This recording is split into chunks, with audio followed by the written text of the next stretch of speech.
पहली बार इसकी नए सिरे से कसौटी बनाई जा रही है। ऐसा पहली बार हो रहा है और ये बिना किसी पार्टी से कोई बातचीत किए। आप गौर कीजिएगा, पिछले महीने चुनाव आयोग ने कहा कि हमने देश भर के राजनीतिक दलों से विशेष कंसल्टेशन शुरू किया है। नए चुनाव आयुक्त के आने के बाद उन्होंने कहा कोई 4000 जगह पे हमने वार्ता की है पार्टियों से। उन्होंने 18 बिंदु का एजेंडा रिलीज किया कि हम इन इन चीजों पर चुनाव सुधार कर रहे हैं। उन सब में इसका कहीं कोई जिक्र नहीं है। एक महीना पहले तक चुनाव आयोग देश भर की पार्टियों से बात कर रहा है, कह रहा है हमें ये चीजें करनी है और इसमें इसका कोई जिक्र नहीं है। और ये महत्वपूर्ण बात है कि केवल बिहार के लिए नहीं, आपने ध्यान से देखा होगा, उन्होंने कहा है बिहार में पहले होगा, उसके बाद पूरे देश में होगा। देश की किसी भी राजनीतिक दल से चर्चा किए बगैर इतना बड़ा कदम उठाना, जो कि देश के चुनावी इतिहास में कभी नहीं हुआ है, ये बहुत ही ऐसा एक प्रस्ताव है जो कि शंका को जन्म देता है। यहां चुनाव आयोग की नीयत पर सवाल उठाना मेरा काम नहीं है, मैं केवल बता रहा हूं कि कितनी अनहोनी चीज इस वक्त की जा रही है। इसके कानूनी पक्ष को देखिए। भारत ने ब्रिटेन के चुनाव की पद्धति अपनाई, जिसमें सरकार का, चुनाव आयोग का, चुनाव अधिकारियों की जिम्मेवारी है कि वो सभी नागरिकों को वोटर लिस्ट में शामिल करें। अमेरिका में बिल्कुल दूसरी पद्धति है। अमेरिका में वोटर की जिम्मेवारी होती है कि वो जाके इलेक्शन के ऑफिस में साबित करे कि मैं वोटर बनना चाहता हूं, मेरे को रजिस्टर कर लीजिए। वहां के 2/3 लोग रजिस्टर होते हैं, 1/3 लोग हमेशा रह जाते हैं। भारत ने हमारी अपनी परिस्थिति के लिए ठीक किया कि सरकार की जिम्मेवारी है कि हर वोटर को एनलिस्ट किया जाए, लेकिन पहली बार इस कानूनी जो प्रक्रिया है, जो ओनस है प्रूफ का, वो पलटा जा रहा है। अब पहली बार वोटर से कहा जा रहा है कि तुम साबित करो। कैसे? चुनाव आयोग ये कह रहा है कि रिवीजन होगा, हर आपके घर पे कोई व्यक्ति आएगा और आपसे ये कहा जाएगा कि यदि 2003 की लिस्ट में आपका नाम था, वोटर लिस्ट में, तब तो ठीक है, तब आपका नाम शामिल हो जाएगा। लेकिन अगर नहीं था तो आपको साबित करना पड़ेगा कि आप भारत के नागरिक हैं। अब देखिए, बिहार में इस वक्त अंदाजन 7.5 करोड़ वोटर हैं। जनसंख्या के हिसाब से बिहार में कोई 8 करोड़ होने चाहिए, 8.08 करोड़ बिहार में, आप 8 करोड़ पकड़ लीजिए, 8 करोड़ बिहार में वोटर होने चाहिए। इन 8 करोड़ में कोई 3.5 करोड़ तो ऐसे हैं जिनकी उम्र 40 साल से ज्यादा है, यानी कि वो लोग, हो सकता है 2003 की लिस्ट में नाम रहा हो। 40 में इसलिए कह रहा हूं कि जिसकी उम्र 40 से कम है वो तो 2003 में मतदाता हो ही नहीं सकता था, है ना। तो 8 करोड़ में से केवल 3.5 करोड़ ऐसे हैं जो कि उस वक्त हो सकता है, उनमें सब होंगे नहीं, किसी का नाम गलत लिखा गया होगा, किसी का रेजिडेंस बदल गया होगा, किसी के तमाम लफड़े होंगे, कोई हो सकता है उस समय बाहर गया हुआ हो काम करने के लिए, तो 3.5 का भी 3.25 निकलेगा फाइनली। अब 3.5 पकड़ लीजिए।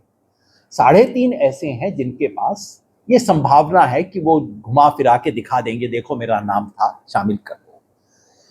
4.5 करोड़ लोग बिहार में ऐसे हैं जिनकी आयु 18 से 40 वर्ष के बीच में। अब देखिए इन लोगों के साथ क्या होगा।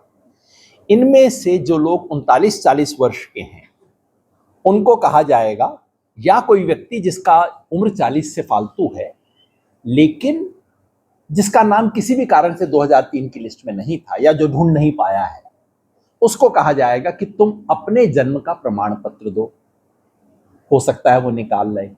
उसको कहा जाएगा तुम साबित करो, और लिस्ट में 8-10 दिए गए हैं लेकिन प्रभावी 3 है जिनका है। नंबर 1, या तो आप अपना जन्म का प्रमाण पत्र दीजिए, या आप school leaving certificate, high school का सर्टिफिकेट दीजिए, या फिर आप अपना जाति प्रमाण पत्र दीजिए। बाकी जो है वो बिहार में किसी के पास नहीं। पासपोर्ट लेके आइए, आप अपना सरकारी नौकरी आपके पास है तो उसका लेके आइए, पैन कार्ड और ये सब पे लागू नहीं होता। 3 बड़ी चीजें हैं जो आप साबित कर सकते हैं। तो अगर आप 40 वर्ष से ऊपर हैं, जैसे मैंने कहा 20-25 लाख ऐसे केस निकल आएंगे, 40 वर्ष के ऊपर है, 39-40 की उम्र के हैं, तो आपको अपना साबित करना पड़ेगा। ठीक है, ये हो गया। उसके बाद 4 करोड़ लोग ऐसे हैं, ये मैं बता देता हूं, 85% ये जो बच गए ना, ये 4.76 करोड़ लोग हैं बिहार में जो कि 40 वर्ष के ऊपर के हैं। उनमें से 85% ऐसे हैं, मतलब आप फिर मोटा समझ लीजिए 4 करोड़। 4 करोड़ ऐसे हैं जो कि 20 और 40 के बीच के हैं। इनको प्रमाण देना पड़ेगा, अपना नहीं, अपने मां या पिता का प्रमाण देना पड़ेगा। मां पिता का प्रमाण, या तो आप उनका बर्थ सर्टिफिकेट लाइए, या उनका कास्ट सर्टिफिकेट लाइए, या उनका स्कूल लिविंग सर्टिफिकेट लाइए।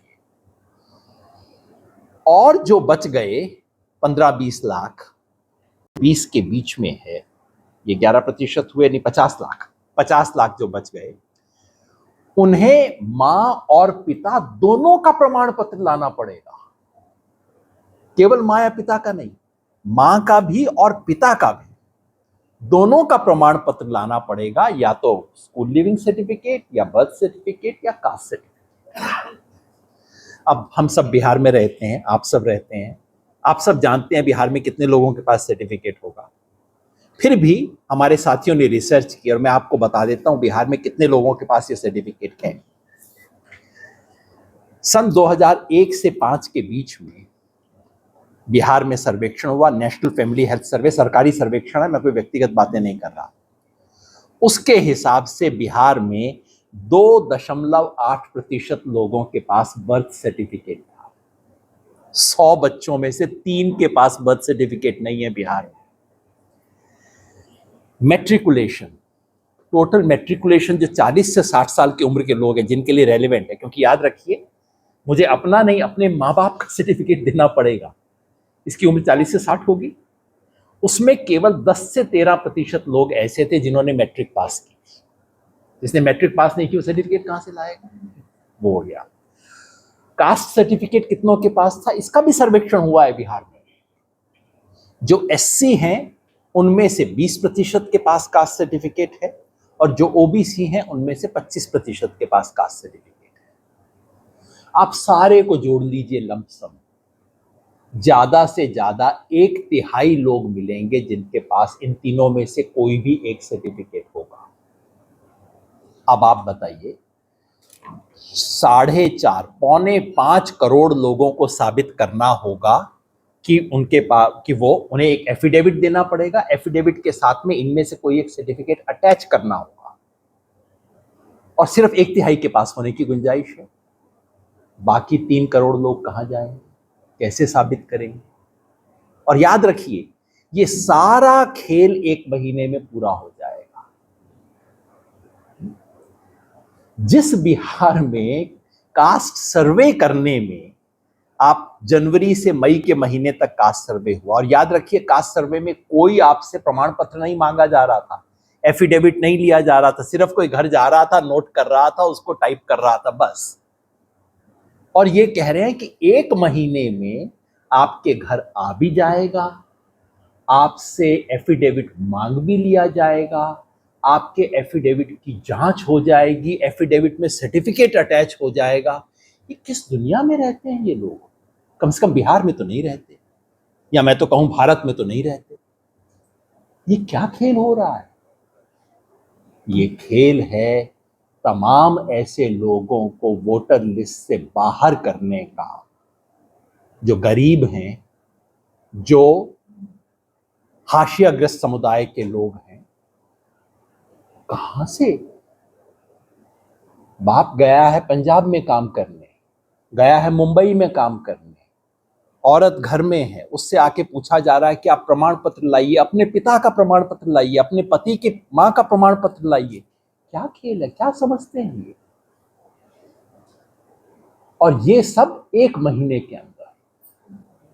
इसलिए मैं आपको ये कहना चाहता हूं, आपने बहुत अच्छा किया सवाल पूछा। बिहार में 88% लोगों के पास आधार कार्ड है, लेकिन आधार कार्ड मान्य नहीं होगा इसमें, एपिक कार्ड मान्य नहीं होगा इसमें। तो जो 2 चीज लोगों के पास हैं वो मान्य नहीं होंगी, उसके अलावा हर चीज मान्य होगी। आप समझिए खेल क्या है।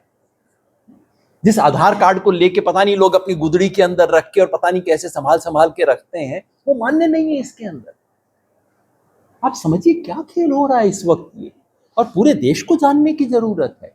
ये डिसएनफ्रेंचाइजमेंट का अभियान है, लोगों को मताधिकार से वंचित करने का अभियान है, इस देश के इतिहास का सबसे बड़ा अभियान है। इसलिए पूरे देश की जनता को इस सवाल पर खड़े होना होगा। ये एक तकनीकी सवाल तो है ही, हमें सवाल पूछना होगा कि अचानक 22 साल के बाद आपको इंटेंसिव रिवीजन कैसे याद आ गया? 22 साल के बाद।